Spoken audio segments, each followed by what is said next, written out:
Hello.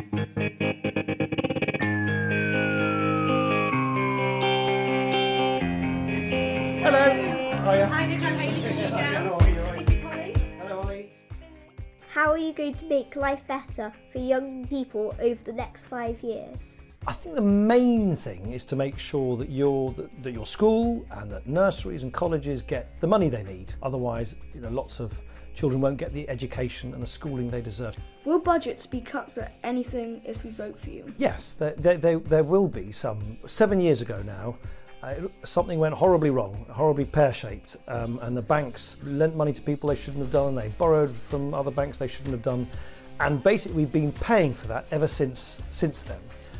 And we've still got a little bit more to do. The courts and the police services and local authorities and things like that will need to make a couple more years of savings so that we don't spend money that we don't have. This is a question from me. Why should people trust the Liberal Democrats when you broke your promise on tuition fees?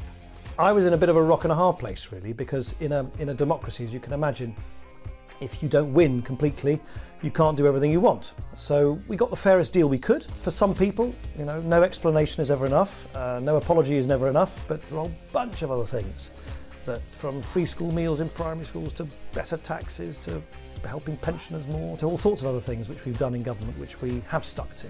Nick, you've said you're going to put £8 billion into the NHS. Where's that money going to come from? So at the moment we're spending billions and billions and billions, much more than that actually, just paying off the interest on the debts we've made up in the past, and if you can get that done, wipe the slate clean, then of course you can spend money in line with as the economy grows in the NHS, but also people who are very wealthy should make an additional contribution through taxes to fund our hospitals and fund our schools.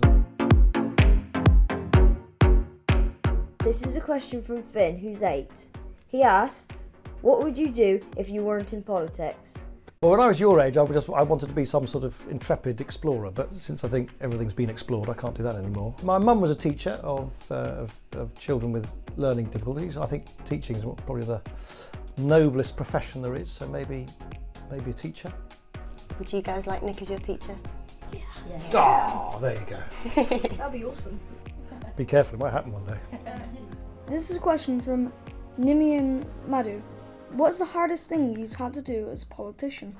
Well, I think the hardest thing by far is when you have to decide whether we as a country should basically use military force, because then you're asking, soldiers and men and women in the Navy and the RAF and the armed services to put their own lives at risk for the rest of us. But that's what being in government and politics is about. It's not always easy. This is a question from me. What would your message be to the younger people to persuade them to vote as soon as they can?